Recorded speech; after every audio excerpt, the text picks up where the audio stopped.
So I am joined here today by Berenice Molina Valle, David Anthony McGill, and Natasha Martinez. Let's start with you, Berenice, because you run our CEO and founder of the agency From the Streets to the Set. Correct. Tell me about that program because it sounds like you're doing a lot of really great work. Thank you.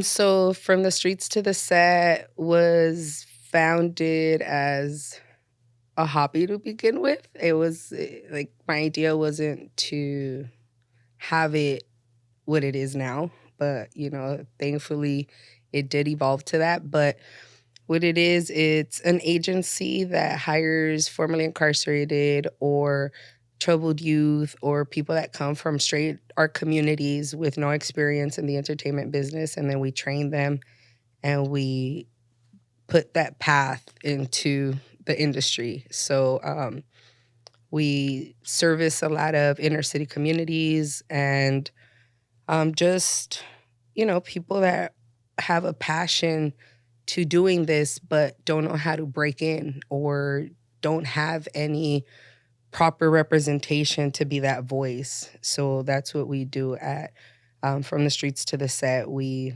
embrace, we train, and we put you to work. But it's a little more than that. We become family because we do share outside moments, not only on set, but we build like this sisterhood and brotherhood within the team where we could be creatives and be ourselves with no one judging, because this is who we are. So we stay true to our authentic selves and we have a safe space to do it, and tell our stories, but also heal through them because we also have a mental health component. So we do have a on-call therapist, counselor, whatever, That's if we need wonderful. to like process any triggers or getting out of character or so it's more than just casting for sure.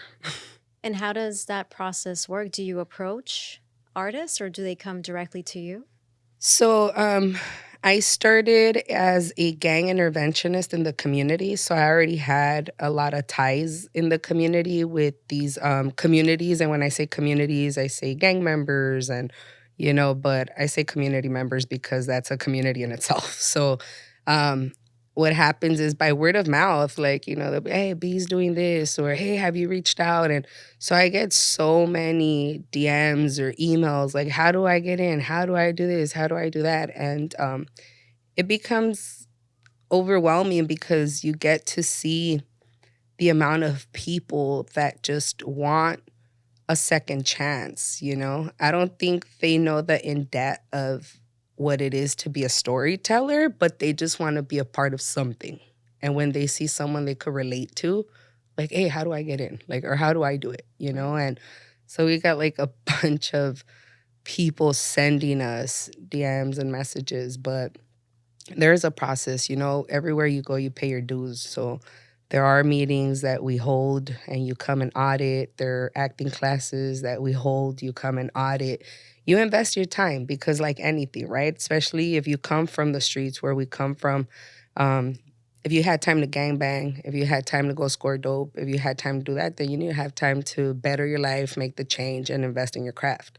It's no different, Right. So there is paying dues that Yeah. everybody has to do, if they think Hollywood is just a moneymaker to be famous, it's not. And if you are in this field for that, you're probably in the wrong field. Right. So it's to storytell and to humanize the human condition of our stories. Absolutely. And if you're ready to put in that work and heal through it, then you have a space in our team, If not, then I mean, we wish you the best anywhere else. And it's a way for them to fuel that energy that they were putting into something that perhaps wasn't necessarily positive into something that's going to be rewarding for not only your agency but for them as people. Correct. Yeah, it's just them finding a voice, finding an opportunity that isn't easily given because of who we are, what we look like, our background, color Right. of our skin, and to add, tattoos and criminal record. Like, That's, you don't look for that candidate, right? Like when you're casting, but to change the dynamic and say, these are human beings. They also live the human condition. So therefore, they're very relatable. So let them do something they're already doing in regular personal life, but they can't go to prison for it or they can't go to jail for it, or, so it's bringing the authenticity to and just providing that opportunity. And put that pain into something. Mhm. Because I feel like artists, we need to fuel that pain. Humans feel. So to put that pain into work and to see it play out, and for you to see the people that you're helping grow, that must be so rewarding. That in itself is the reward for me. Prior to the film industry, which I had no knowledge of, I was working for a mayor's office. We were Wow. doing programs for gang intervention. And when all this came about, I was given a choice and said, hey, you're spending a lot of time on set. So it's either like keep your job or like make a decision. And they gave me 2 weeks to make it. And I remember like saying, I don't need 2 weeks. Like I quit. And I remember I talked to my husband and he's like, you quit. Like I was like, a 401k benefits. What did you do?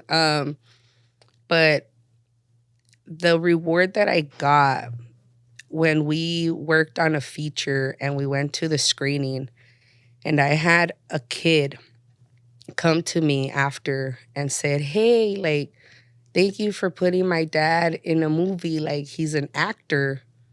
And you could have blinked and missed this man because he did background. But in his child's eyes, he was this role model, right? And you go from seeing kids going to prisons, institutions, cemeteries, and hospital beds when it comes to our Black and brown a lot, especially if you live in the street. And for her to come and have this different perception of her dad was like, I want to do this for the rest of my life. That's amazing. Because if I had somebody to look up to, or I could have been told that I could be that person in the screen one day, then maybe I would have made different choices. But my role models were all broken, so to inflict that in someone and show them that there's more than that sign you're willing to die for at the end of that street is what drives me. And it sounds like you're right on the path that you're supposed to be. So I believe so. Thank you for doing that work. Because I think that as viewers, as an audience, we too benefit from watching all types of people and not just a one specific, whatever Hollywood throws at us that we should be watching. Right. I mean, that's why I think the film Inherited Hood is like very powerful, because not only when I got the script, but then when we saw the film, it was very relatable, for me, because not only did I live a parallel life to that story, but then I also became a mom of a teen that lived through that, and now I'm still a mom of a teen still challenging those things in high school. So it was very relatable, and it just, when I read it and just started even looking into like, who should I send, or like who, I just felt like a connection, and it made justice for a lot of not only the parents, but the teenagers and the youth that go through those moments, because it's a lot of identity, a lot of like, do I belong? Do I not? Why are we isolating from this family member? Why not? Right? We've lived that. Like, at least I've lived that, being portrayed as the black sheep, right? And not having relationships with other family members.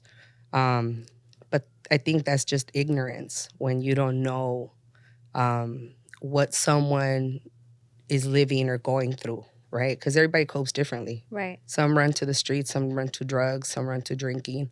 But I like to say people don't run to something, they run from something. So like, what are you running from, right? And in this story, it's just like an identity like Yes. crisis trying to fit in, right? And understanding. But yeah, I mean, it's all a full circle. It comes together what we do and the voice that Katrina brought to the story, you know.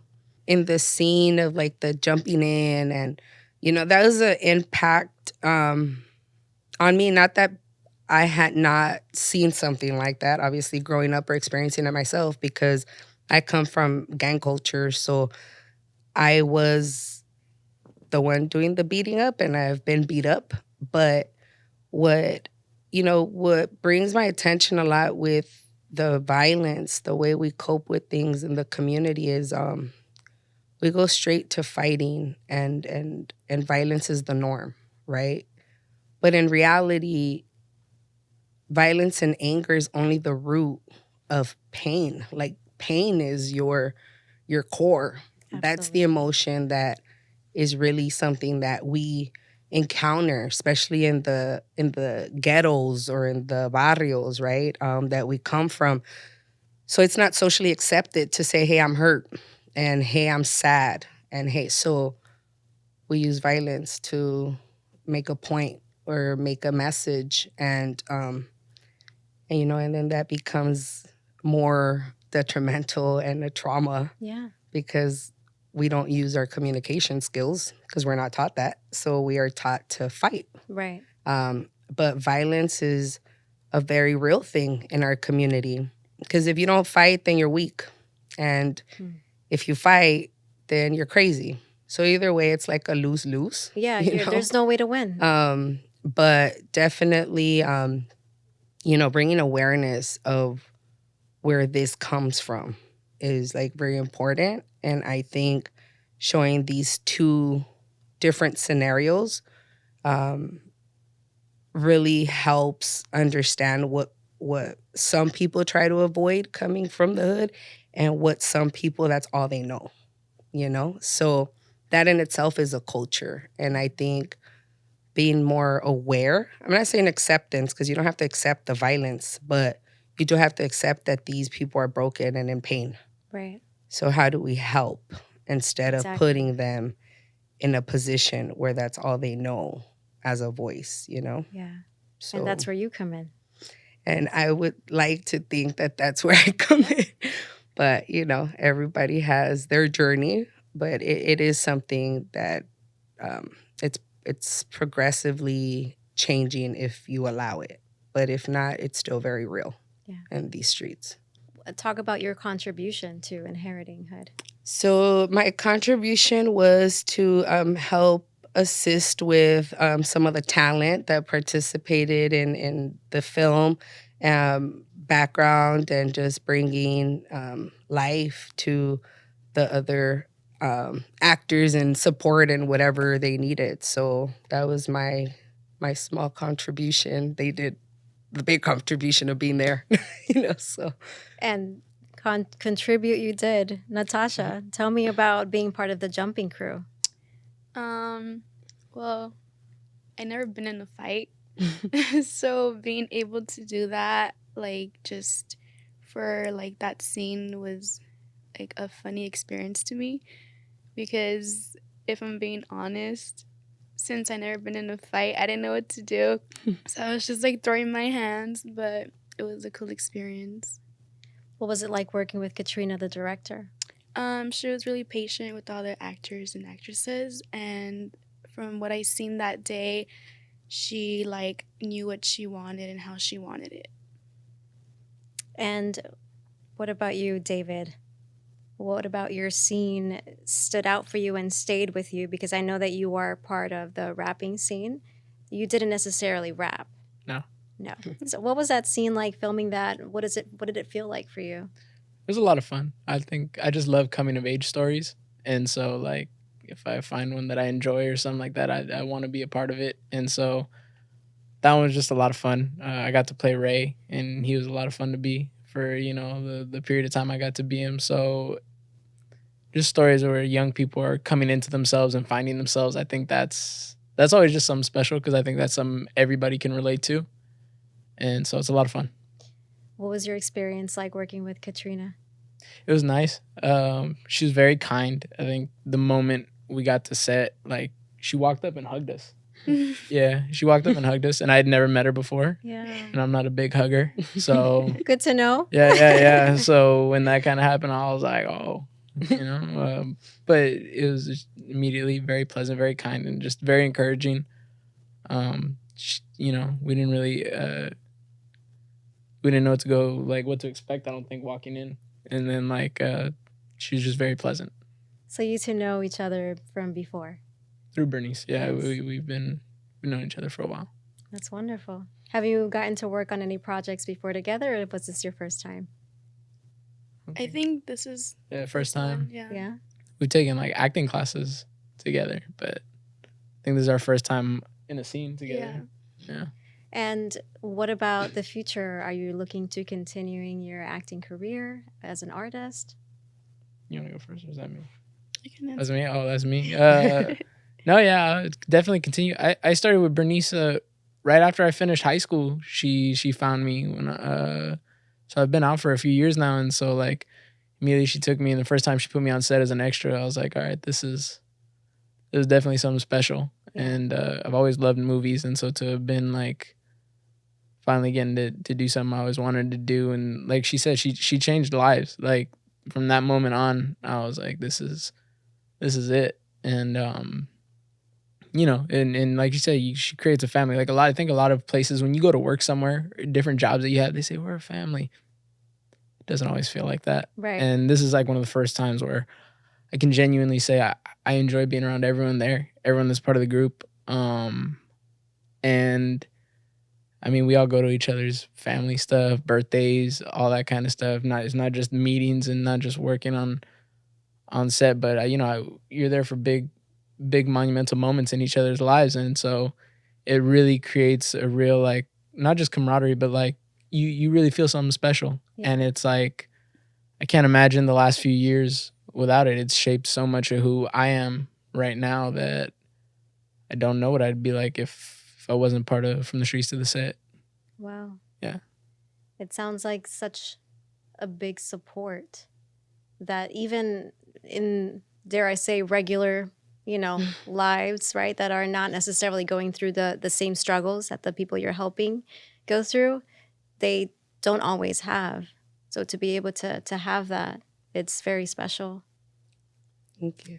What about you, Natasha? Are you going to continue on the acting route?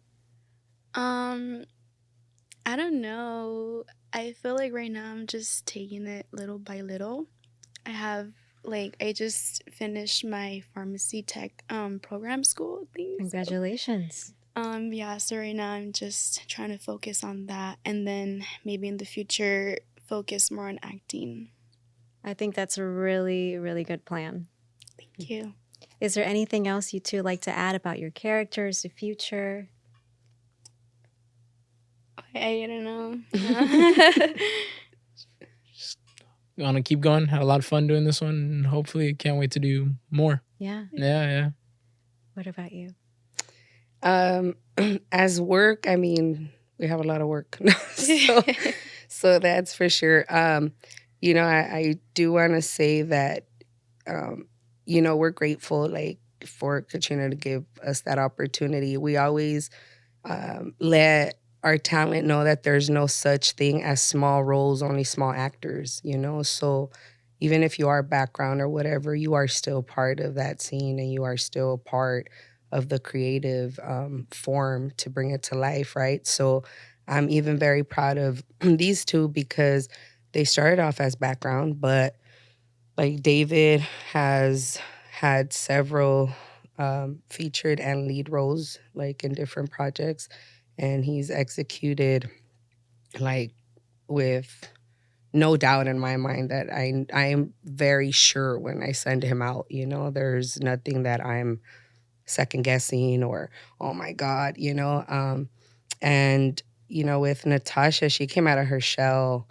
big time, and she's very generous. I'm not like pumping herself, but she's done like theater work, and they put up a showcase last semester, and right now like David's prepping for a showcase that we have going on. Hopefully, you guys could come and check it out. Our opening night is December 8th, and we're doing an adaptation of Romeo and Juliet. Wow. But it's rewritten to like a hood version, but still Shakespearean. Yes. And but yeah, like the hopes for the agency is to keep growing, to keep creating opportunity and have more people discover their voice and tell their story.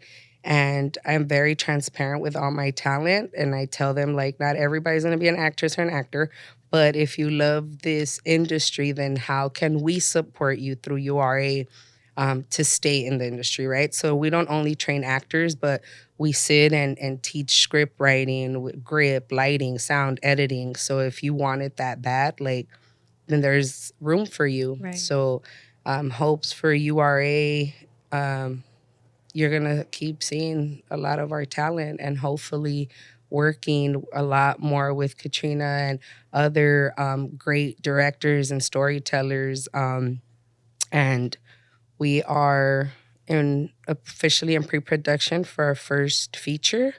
And we will be going into that, and we are going to finalize the year with a short film. And yeah, there's a lot of work. Definitely. But it's rewarding, yes. And it's getting people involved. Yes. And I am looking forward to everything that you are going to continue doing. Thank you. For your agency. And I look forward to seeing what the future holds for you too as well. Thank you. Thank you for your time. Thank you for having us.